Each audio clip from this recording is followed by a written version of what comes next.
Hello, Jamie. Hey, Carlos, how are you? Good, man. Good. All right, we are live on the YouTube now too, Nick. So whenever you want to send the thing out. I hit record, so we're ready to go. I already submitted it to Twitter, so we're ready. All right. Do the Wayne's World run in 5, 4.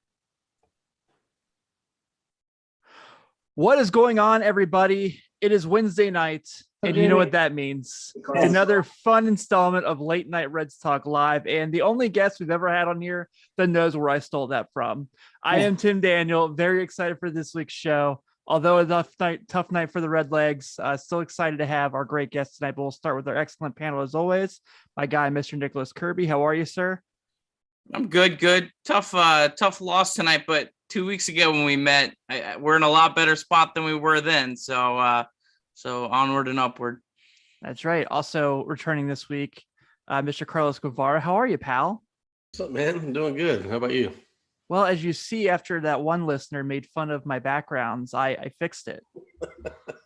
I fixed it after Mo said that it looked like I was sitting on the toilet. Yeah.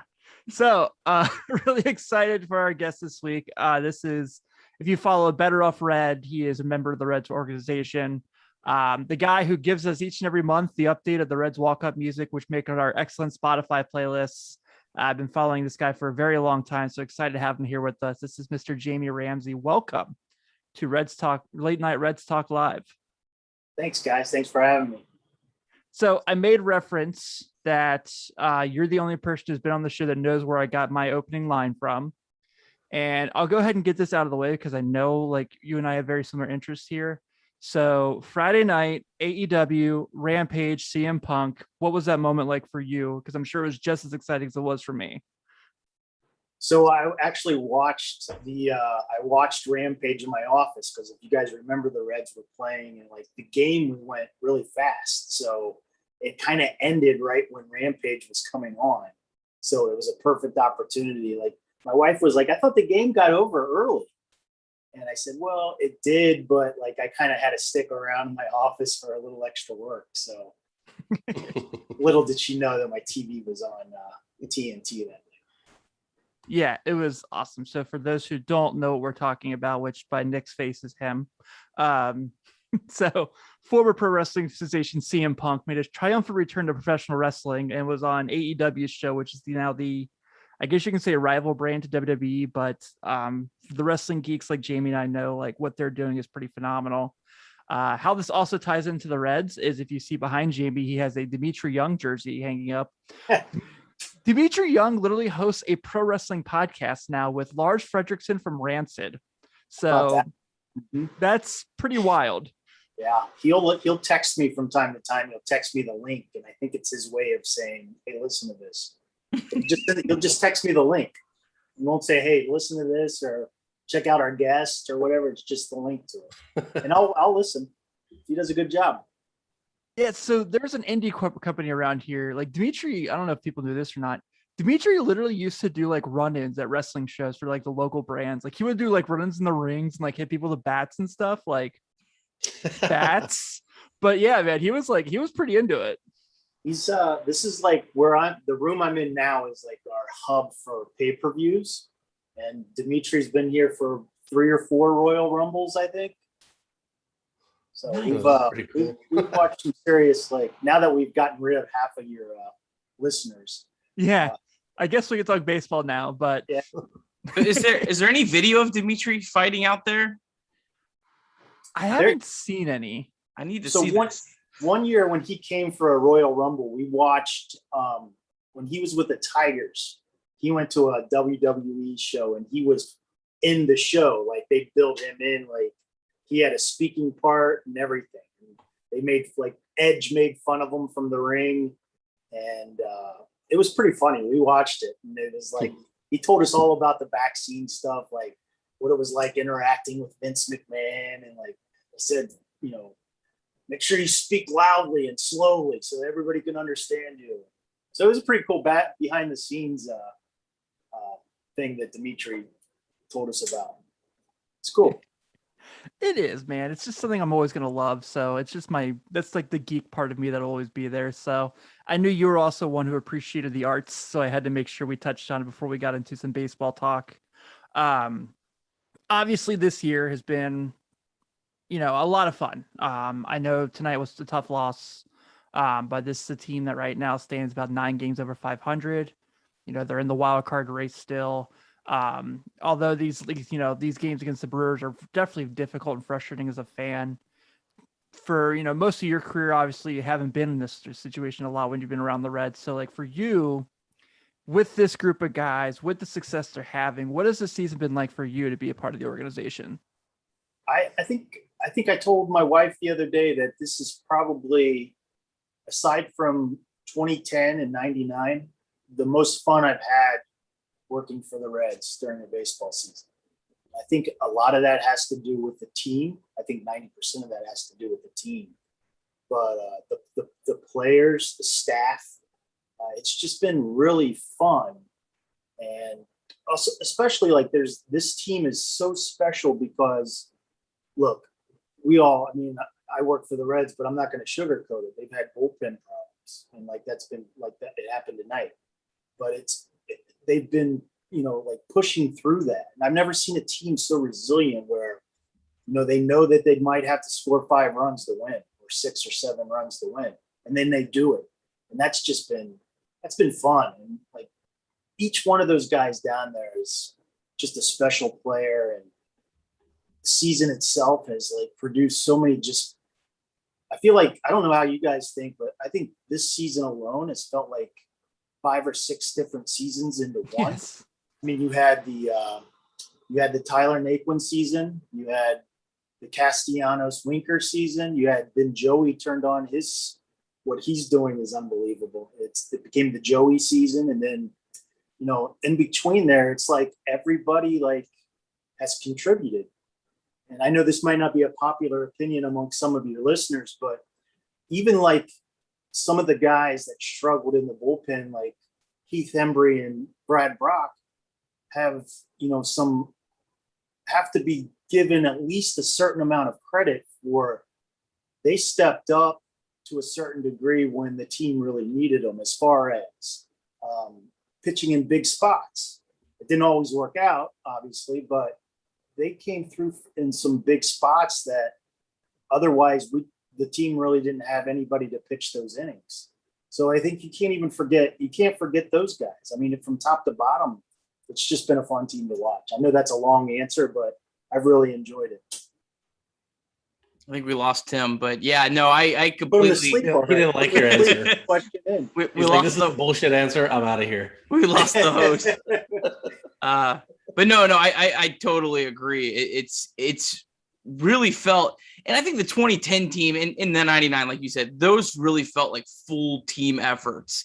Like, the Reds have had some really good teams, like the 2012 and 2013, but those were very like, Votto carried the team, Votto and Chu right. in 2013. Like it has been every single guy, and they've needed. You take away any of those performances, and where would the Reds be? It's just it's a really been, I think, a remarkable season from that perspective. Yeah, that Heath Hembry, as much crap as I give Nick about Heath Hembry, like, thank God we had the best of him whenever we got the best of him. I mean, they'd have been in a real big pickle without him. Yeah, that month he had about a month run where like 12, 13 innings that he was lights out, and the Reds had no options at that point. And I think they're in a pretty good spot now with the bullpen. It's never going to be where I think everyone wants it to be. But I think you saw last night's game. The Reds scored 4 runs off Burns. I mean, you got to feel really good about that. Lorenz has been great. He had a lot of run in 12. It just, you're going to have that. Good pitchers have bad nights. Every reliever does. Reds, remember, beat Josh Hader back-to-back nights earlier this year. It happens. And so I was really encouraged. I thought with yesterday's game that they were able to score 4 runs off probably the Cy Young front runner right now. How many Reds teams have we saw in the past that fair or not kind of got the the label of, well, they can't beat the great pitchers, probably a lot of it's unfair, but the Reds have had, they beat Zach Wheeler, a couple weeks ago. They've really been able to compete well against some of the top end pitchers, which I think bodes well if they are able to make it into the playoffs. That's why they're top pitchers, right? Because not a lot of people beat them. Yeah. So an interesting stat earlier, like I was just going through a few things before today's game. It's tough to beat good teams. I know that sounds obvious, but there are only like a handful of teams that are in contention that have winning records against teams at or above 500. The Reds aren't one of those teams. The Reds have a losing record, but I think the Dodgers do too, believe it or not. The Padres do have a winning record against teams over 500. So it's very strange, but but they haven't done what the Reds have been able to do against the bad teams. And exactly. Hey, they all count the same, however you can get it to add up. And I mean, after tomorrow, the Reds schedule, we've been saying it's really favorable. Now that doesn't mean any guarantee. I think David Bell made a comment about this, or maybe it was Kroll, I think on MLB Network made a comment. I think back to 2019, that Reds team wasn't that great, but in September they were like a different team. And remember, they knocked the Cubs out of the playoffs. So the Reds are going to face probably some of those teams. I kind of see maybe a team like the Pirates that has some, young up and coming talent with like Reynolds and Brian Hayes. You hope that you don't get them when those guys are really clicking. So you can't count any of these games, but look, the Reds have it right in front of them, which it's August 25th. That's where you want to be at this point. You brought up a good point there, and it's something that, we've talked about in the past in the office. It's like, would you rather face a team that is comfortably in, like the Brewers or the Dodgers, or would you rather face a team that doesn't have a winning record but has a bunch of guys? I wouldn't want to play the Cubs right now. I wouldn't want to play that team, because that's a team that has a bunch of young guys that want to show, hey, look, we can play too. And like you said earlier, how many times have we seen the Reds do that, where they've been out of it in September and teams absolutely do not want to play the Reds because they're scratching and clawing to the end. Yeah, I think the one real positive I think about some of these weaker teams the Reds are going to play, Cubs kind of still have decent starting pitching, whereas some of these other teams, they've just completely traded away all of their pitching. So even if you are, young and scrappy, it's hard to at least win series with we know from 2016 to 18. It's really hard to win series when you don't have any starting pitching. So I would say that probably is I think the sign that bodes best for the Reds. But we'll have to see it play out. But they're in a good spot, and that's my life. That's what I've been hoping for at this time of the year, and just sit back and enjoy it. So I guess I'm doing a little hosting here, so I don't screw this up too much. Man, let's the curse on Tim, didn't I? Yeah. He's having some struggles with the internet tonight, apparently. Usually that's my gig. But we did get some good questions. Kind of start going through them. A really good question that just came across from our friend Ann. Level of concern. We'll start with Carl's level of concern with Winker out. Let's start with Winker. Let's say he's out, but he's able to get back to the postseason. Let's just say he's out for the next couple of weeks. What would be your level of concern with that? I mean, sure. Anytime you get, you're missing a starting left fielder from the National League All-Star, it's gonna hurt a little bit. But as good as this offense is, it's really not as big as probably most people think. I mean, against right-handed hitters or left-handed pitching, he's not hitting the ball too well. So, I mean, it kind of forces David Bell's hand there to make the move. And they don't have really problems scoring runs. Tonight they did, but, That's not their problem. So that's why they've been able to make it through the whole season, because they've lost Joey for a period of time. They've lost Nick for a period of time. Like, they lost Moose for a long time, and the offense is still is the top, one of the top in the National League. So I really don't think it hurts. It definitely helps when he's back. Hopefully he's back before like the 15th of September, because he's going to need those 2 weeks of spring training before, the playoffs get here. Jamie, what's your kind of thoughts on I agree with Carlos. I think, it hurts on the field, but I think in this case with Winker, and I agree with Carlos on everything he said about the hitting, and you're not, in dire straits with him out right now. But I think on the flip side of that too, you want to get him back in the lineup as soon as you can, just to have him around the guys, just to have him back in the clubhouse as part of the team. To do that, I think the team down there in the clubhouse would feel complete again and feel whole again. And I know Jesse's a beloved member of the team, and that goes a long way too. Not just for the accolades he collects on the field, but inside that clubhouse, he's pretty good. Yeah, there's a sense of, all right, our boys are here. We're ready to go. What you got for us today? Like, there's a different sense whenever you suit up for the game that day, and you're healthy and you got your best and you're able to line up against the Brewers. All right, let's go. It definitely plays into it a bit. It's a good point.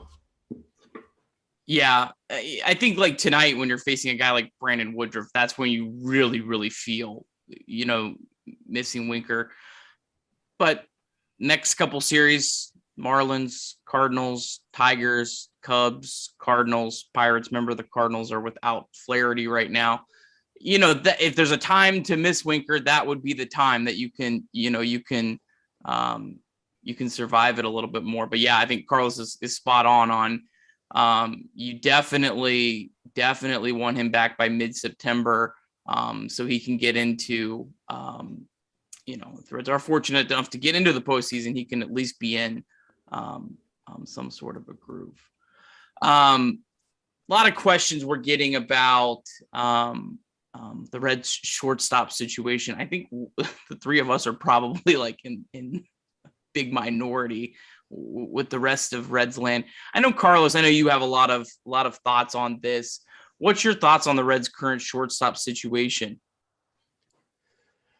I've got lots of thoughts. I think they're handling it perfectly well, the way I would if I was manager, the way that I would want my manager to handle it.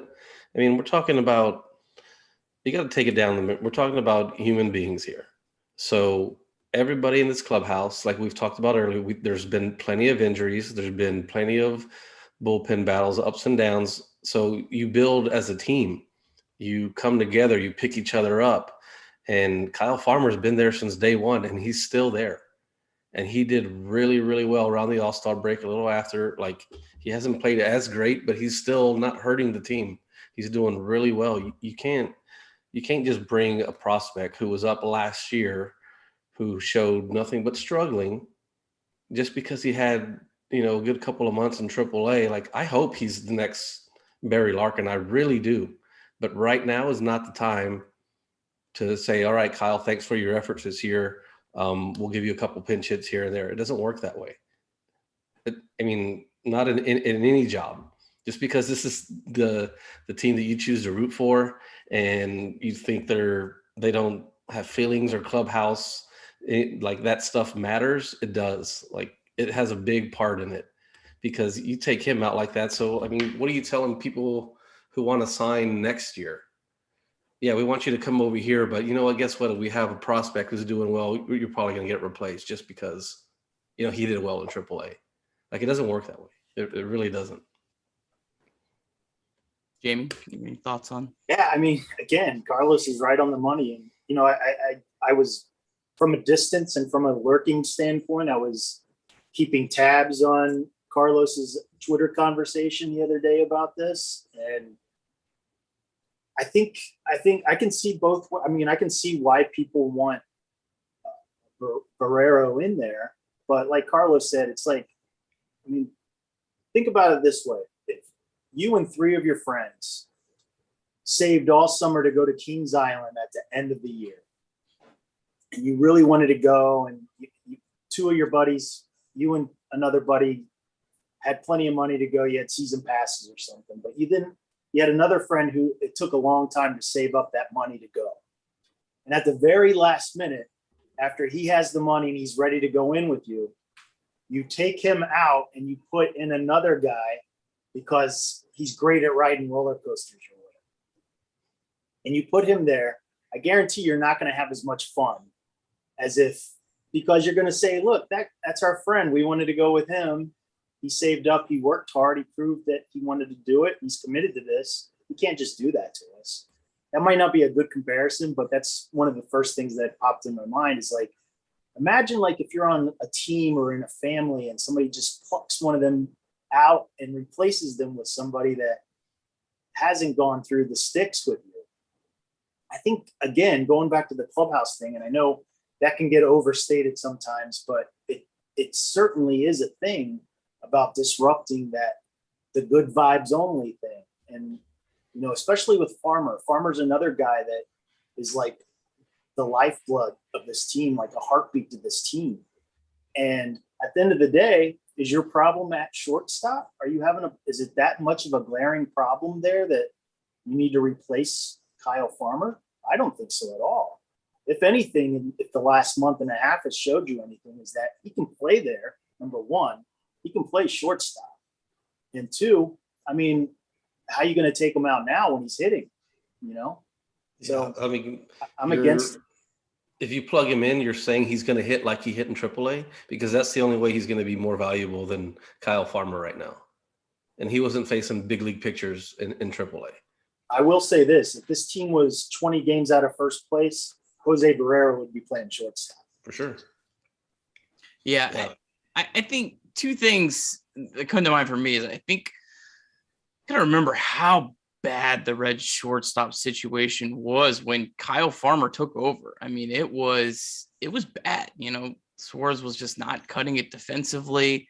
It was a glaring hole. I've said it all year. I really believe that had was a massive contributor to Castillo's early season struggles with some of the defense behind him.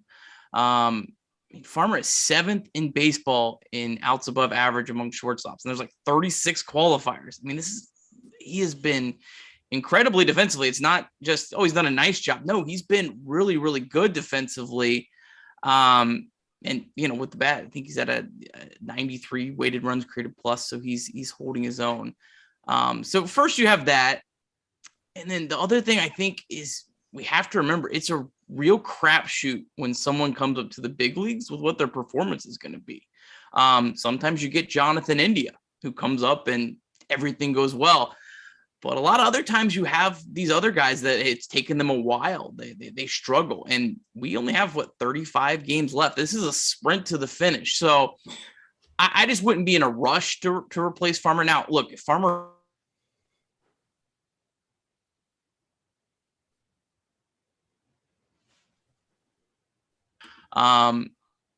but I would just right now, I don't think it's this.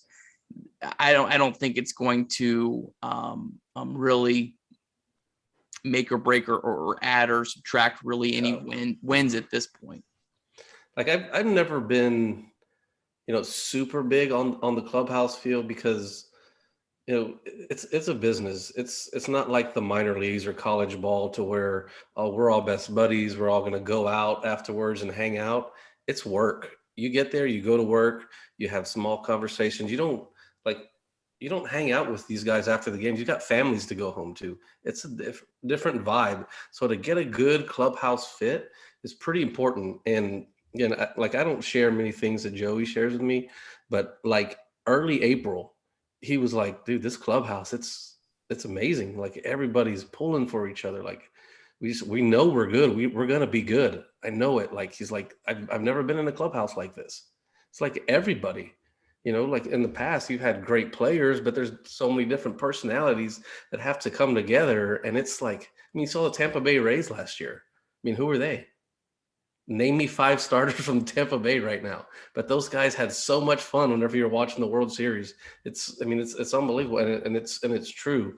And that to me is why the biggest reason why you can't take Kyle Farmer out, because he's not hurting you, and he's been there all year. And I promise you, if there was a vote, his teammates would say he's our shortstop right now. I think, and I absolutely agree. And I think part of the problem with the folks that kind of just poo-poo the clubhouse thing is it's something that the average fan doesn't know about, because the media isn't, especially now, the media is not in the clubhouse. The fans don't know what happens in the clubhouse. And to me, that's where, that's a very big portion of the game is you're with these guys for Carlos, probably 200 days out of the year, at least. Yeah, at least. In close quarters like that. And just think about it as your family. Like if you're at home with your family and say your daughter is just being disruptive all the time, that's going to hurt your family dynamic. And it's not unlike that in a baseball clubhouse. And because you can't quantify it, it's a mystery to some folks, and that's not their fault. It's just something that's unknown to a lot of people. And to continue that point is, I think I've said it on Twitter before, that in the clubhouse behind closed doors is 90% of what a manager does. That's part of, like, 90% of his job takes place not on the field or in the dugout, but in the clubhouse.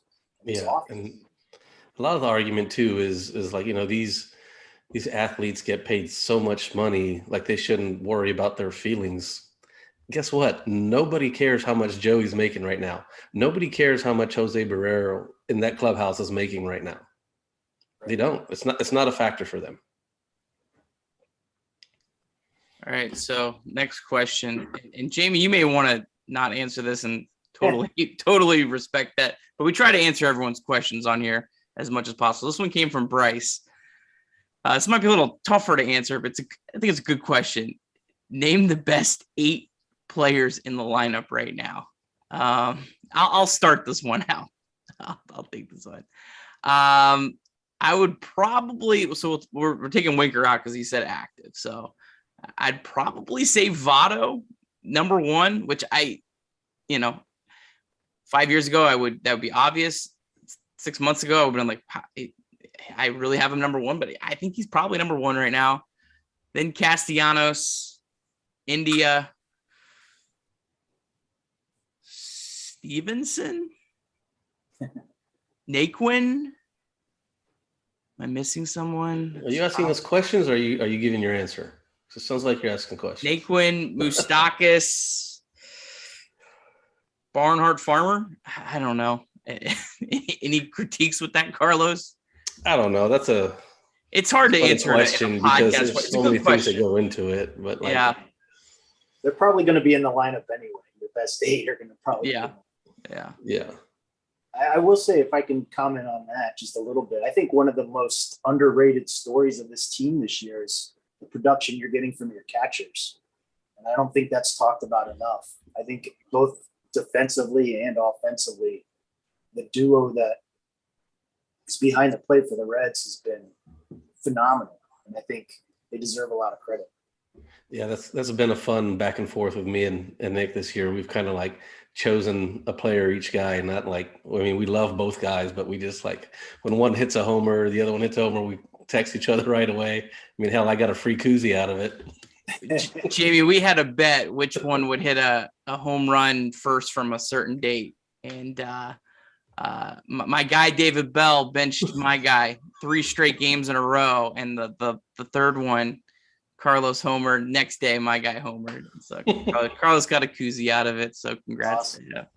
But no, a good point on that is neither one of those guys have had to have the full catching load. And this is a coming off a short season. So you hope, maybe the Reds catching tandem is a lot fresher than other teams who, catching is got to be hard. And especially after the short season last year. that would be a huge advantage for the Reds when they start getting into September. So that's, I think, a really good point. That's one of the biggest myths to me is how catchers can make it through the whole entire year. I mean, you see these guys coming in spring training, they're like yoked and in the best shape. And then by like now, mid-August, they're like, they've lost 15 pounds. They're like, like they can't eat enough. They can't keep the weight on. It's like, Jesus, all the work that those guys put in, they're crazy.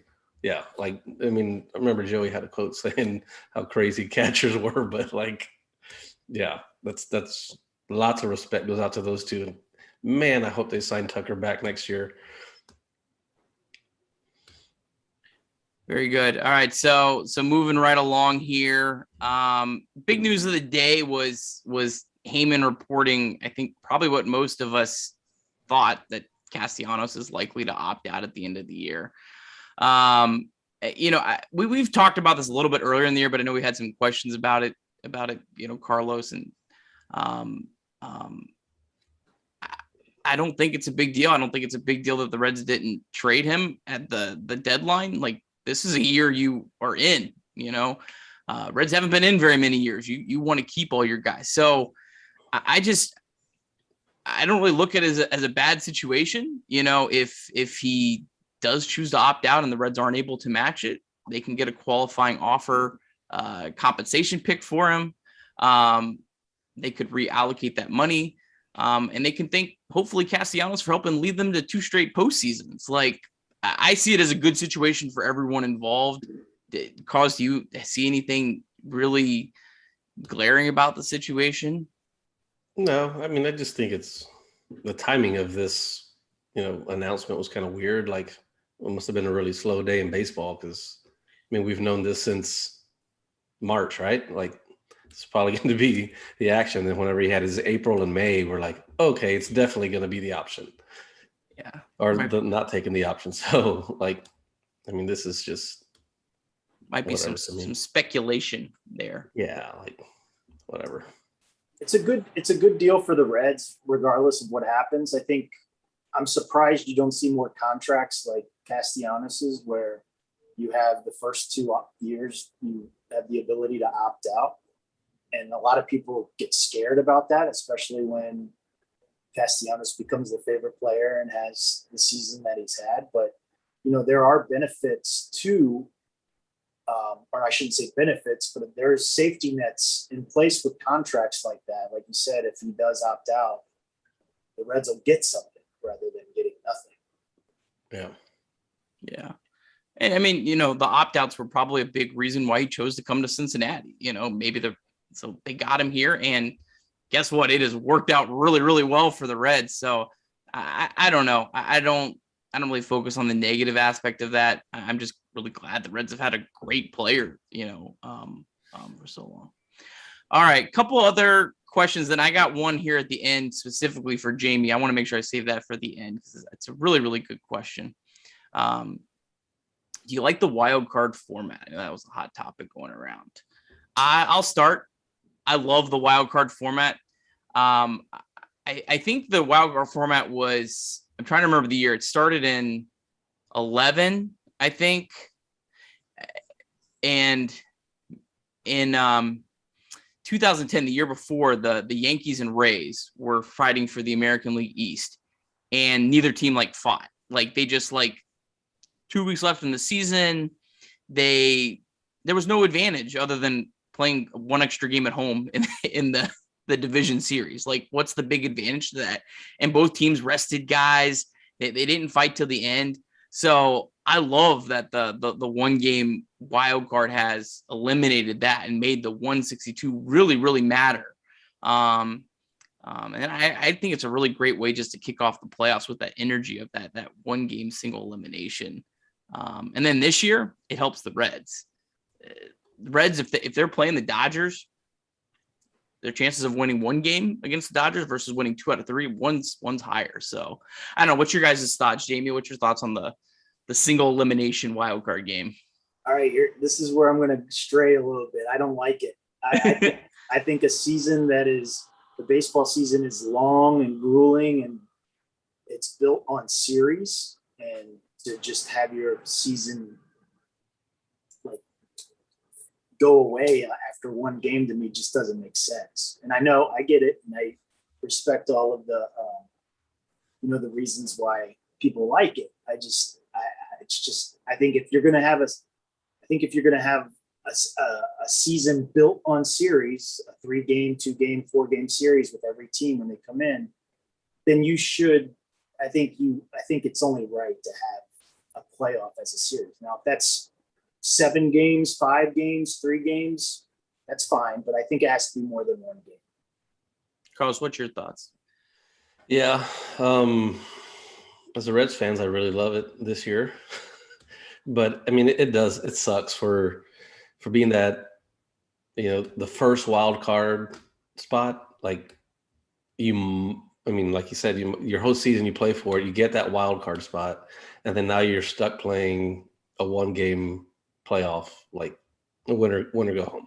So it sucks for that seed, but I don't know. I mean, it's hard to be on the other side because I haven't been on the other side yet. Just being a Reds fan, like I love it right now because it's been a while since they won the division. So it's tough to just. The Dodgers could lose to the freaking who's the worst team right now, the Pirates. Yeah, tomorrow with Max Scherzer going, like it could totally happen, and that's what sucks about it. Yeah. I only know the other side, the 2013, but I tell you what, if you're a fan of a team that wins the wild card game, I imagine that is just an incredible feeling. I think back to the last, normal baseball season, the Nationals, remember they won the World Series, but remember they were down like 2 runs in like the 8th inning. Trent Grisham, who got traded because of it, made that big error. And their season was over almost, and it flipped and they ended up winning the World Series. So it's an emotional game. And that's what I love about it. I think it's just an awesome way to kick off the playoffs. I totally see Jamie's perspective for sure. All right. One more question, and then we'll get to Jamie's specific one. I'll let Carlos start this one. Never too early to talk about this. And again, Reds haven't clinched anything. We're not jinxing anything. We're just talking. We're just guys chatting here. So don't be like you jinxed anything. We're just chatting. Carlos, who'd you start in the wild card game? Luis Castillo. Jamie, who would you start in the wild game if you want to answer? I'd probably start Castillo. I'd give some serious thought to Sonny, but Castillo would be my guy. I'd start Tyler Mahle. Dominant on the road. It's going to be on the road. I think the thing too is the Reds are, unless they're nuts, they're going to use more than one starting pitcher in the wild card game, especially with the Reds bullpen, where it is. That going back to 2019, the Nats used Scherzer and Strasburg in that game. So I would imagine the Reds would use at least 2. I'd have 3 available. And if you go 3-3-3, hey, look, you have to win that game or your season's over. And if whoever the 4th guy is starting game 1, if you're able to get to the NLDS, it's still a really good pitcher. If it's Sonny Gray, if it's Tyler Mahle, you're still starting a really good pitcher. So I'd have 3 available. I think I'd go Mahle, Miley, and Castillo, and not try to use the bullpen at all. Maybe the Reds will have 1 or 2 guys that we feel, maybe Lorenzen and Givens or Sessa, someone gets in the mix, and we just feel so good about them for like the 1 inning that they could be kind of thrown in that mix. Those guys would have to come in mid-inning if you're going to do that. If you're going to have 3 starters going, then Sessa or Lorenzen is going to have to come in like in the bottom of the 3rd or whatever, and then in the bottom of the 5th to get out of the inning to give that starter. The starter's shouldn't come in during the middle of an inning. Yeah, absolutely. I agree. I meant more maybe not using like the 3rd starting pitcher. Maybe if you start having 2 or 3 guys really separate themselves, that's more what I meant. But yeah, you definitely wouldn't want to. You'd want to give them as much time to make it as normal as you can. But yeah. Do you guys Before have you get to your question? I want to ask Jamie because I got a little tip that you used to be on the grounds crew, and that's like everybody's like bro thing when they go to the game. Like, damn, I'd love to be on the grounds crew. Like, that'd be cool. Like, every dad wants the best yard in the neighborhood. We all want to like be out there working on shit. Like, talk to me a little bit about that. Well, that's how I started my tenure with the Reds, and this was at Riverfront Stadium. At the time, it was called Synergy Field in 1997. And I had a couple buddies that got on the crew the year before, and I was like, "Hey, man, I'd love to do that. If you guys need any help." And so, May of '97, my buddy called and said, "Yeah, we do need some help," and I've been there ever since. And you have to remember, Riverfront was turf, so I didn't mow grass or anything. It was I worked.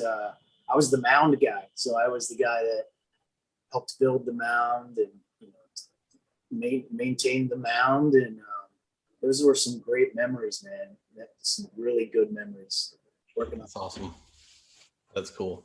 And now you're doing like a lot of media relations, or mainly media relations, and I know a lot of the things I send you questions often on Twitter about, walk-up songs and like that. Do you have a favorite team as a group of walk-up songs? Because I feel, the last couple of years they've struggled as a team. Like, I'm like, what are we listening to here, guys? Yeah. Maybe because I'm getting older, probably because I'm getting older, but I'm like, oh. Well, that makes me feel better that you feel that way, because last several years, and I make no mistake about it, like, people love, and you guys mentioned it before, you guys love getting that list, and I love doing it and compiling it. But man, holy cow, there's some really bad music and there's still bad music going on now that, like, when someone, I think I love Gino to death, but man, that song, when he comes up, I don't know how that would pump him up. And I know it's probably, sentimental to his family, or it's probably his daughter's favorite song or whatever, but man. And, like, I've never heard of Da Baby until the last few years. And it felt like every third guy on the team was listening to a Da Baby song.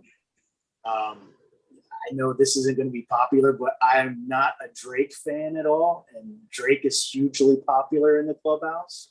Yeah.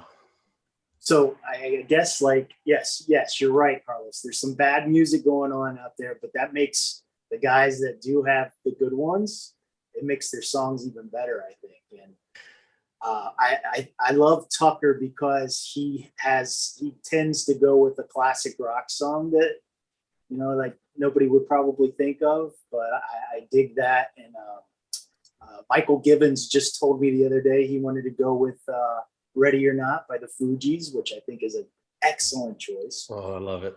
One that Aaron Boone used to come out to back in the day for the Reds. Nice. But as far as a team goes, like, I know, like, in the infant stages of walk-up music, probably in the late 90s, the 99 Reds, that was fun because they had some cool stuff.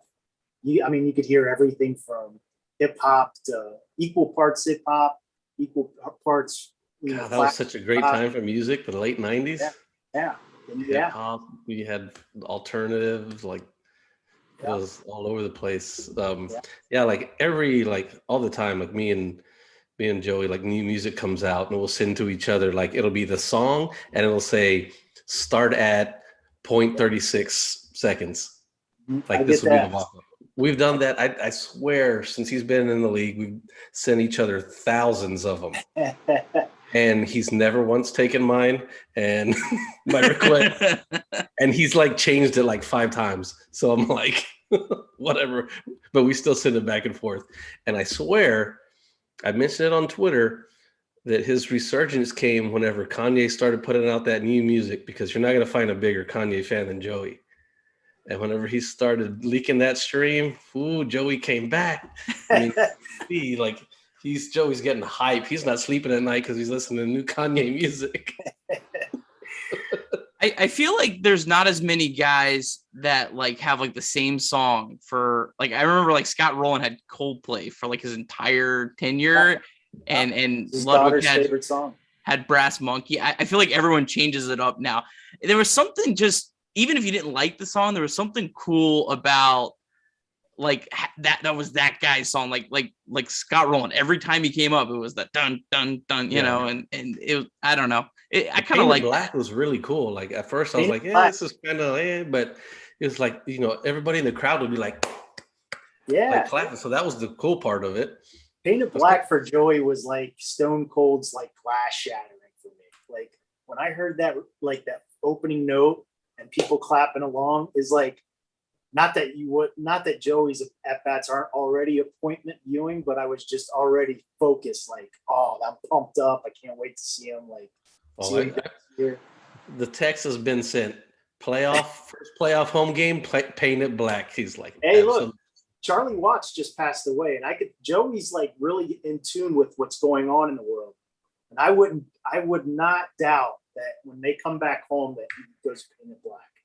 Oof. I'll probably make Jamie puke, but I do like Antone's blah blah blah. I'm not gonna lie, I have jammed out to that.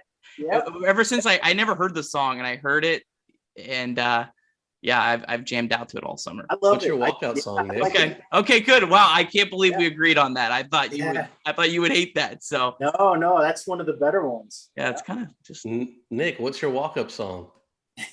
My walk-up song? Oh, I don't know. I have no idea. What do you got, Carlos? I think I would probably go Bright Lights by Gary Clark Jr. Oh, yes. Good choice. Yeah. He's coming to town. He's coming to Cincinnati soon. Oh, really? Yeah. During the season?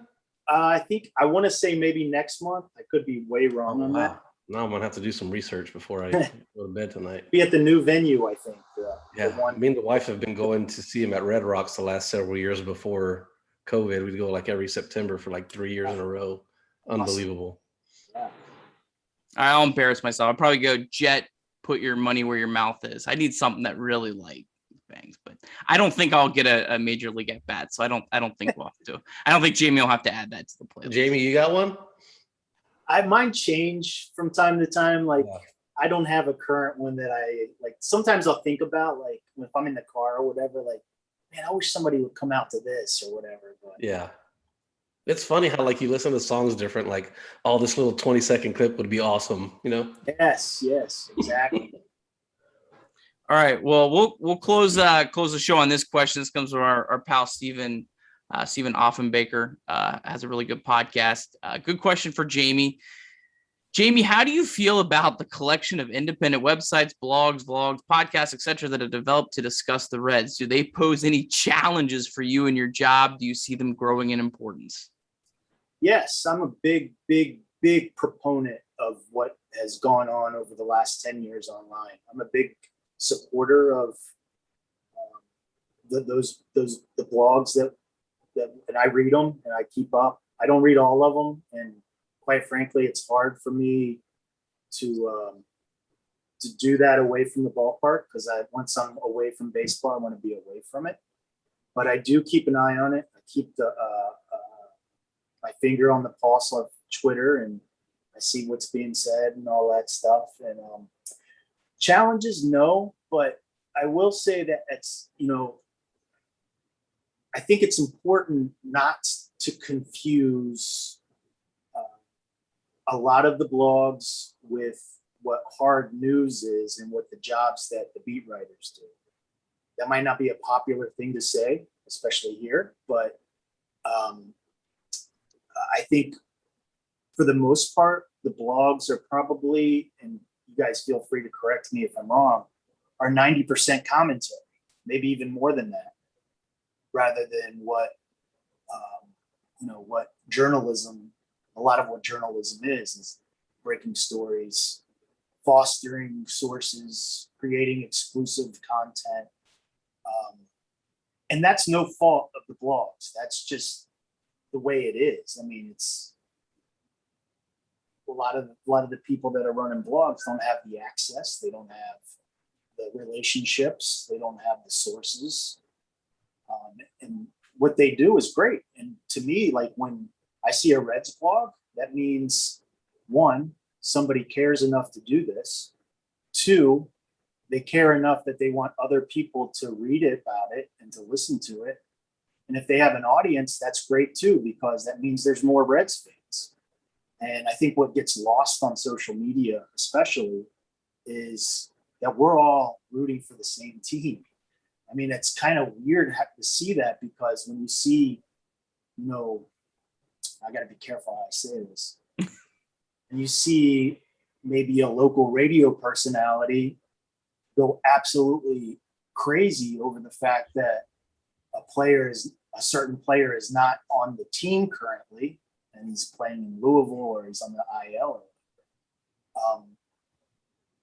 It kind of goes sideways sometimes, and I have to remind myself before I get annoyed. Back in the day, as you guys probably know, I used to get really upset, but I've kind of mellowed through the years, and everybody has their right to their opinion. I mean, who am I to think that whatever I think is the best thing? And but I think it's very important to have that online presence, and the more the merrier for me.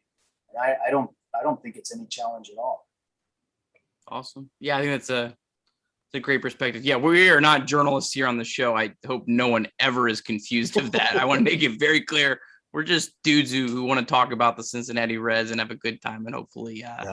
I think it's super cool for me. Somebody who's so far away from Cincinnati, and I can just hop on the internet, and I feel like I'm a part of the Reds community, because I go from C. Trent's to Mo Egger stuff to to Nick's stuff that him and his group puts up, to there's so many different podcasts, blogs, everything, and it's like nobody's right. We're all just guessing here. Like, if we're talking about other than the journalists that are actually reporting and breaking news stories, like all of us else are just sharing information.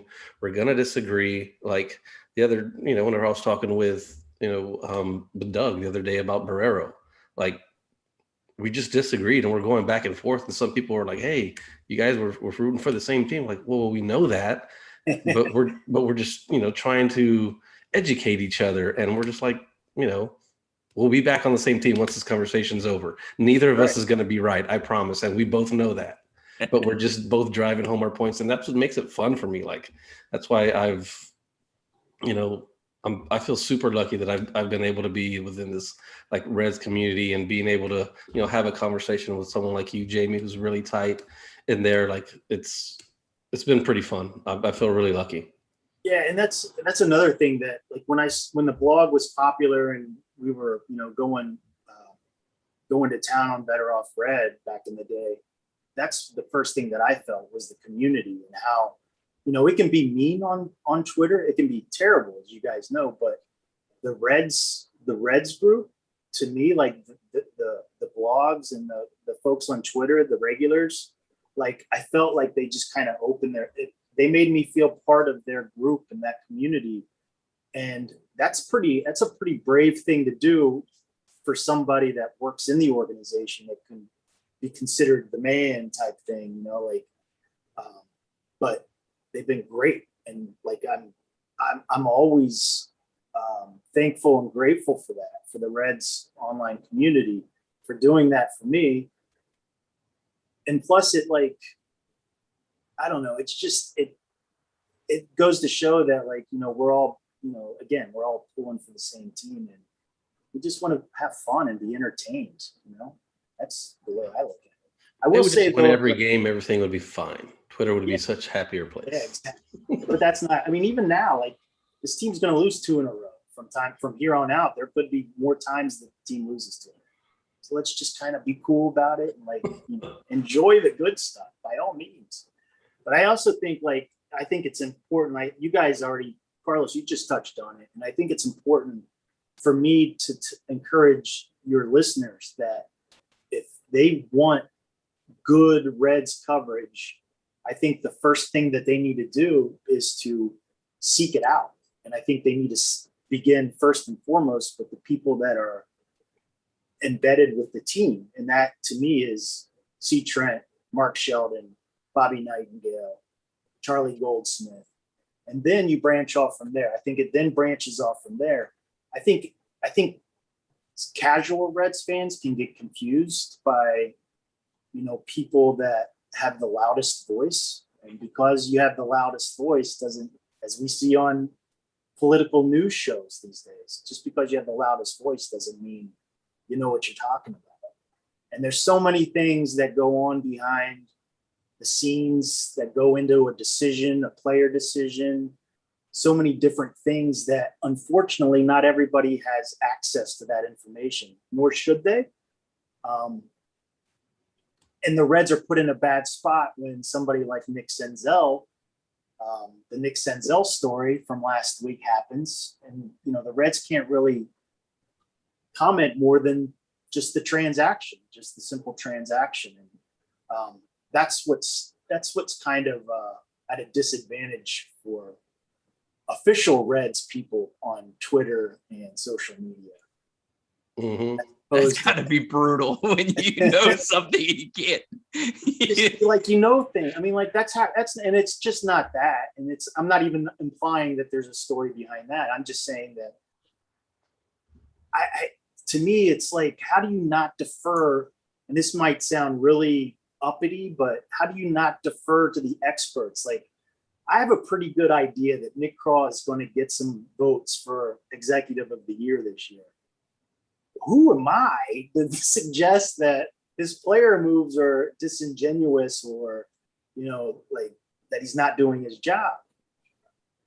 Because he has a lot more information and he's way smarter than I am when it comes to that stuff. So I think I love, like you said, I love the presence of our community, our Reds online community.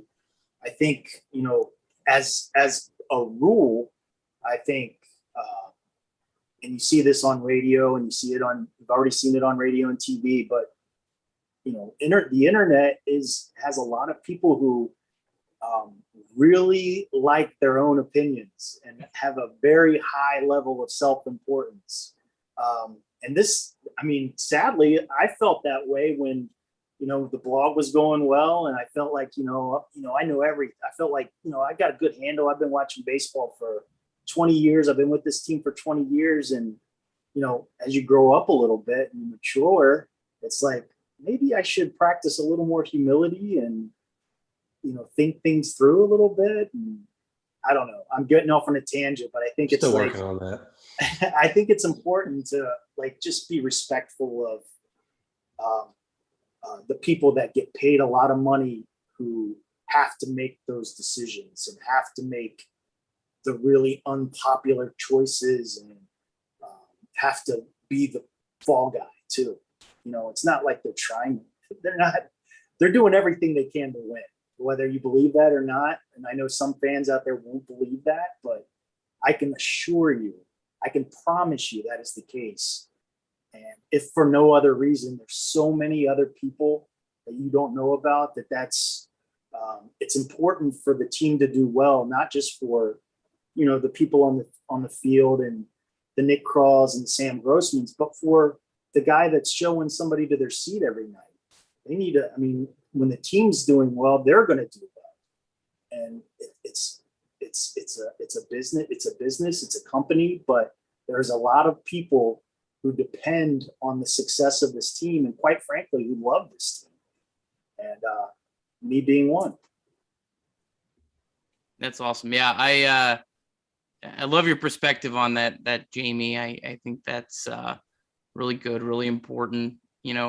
It's so easy to,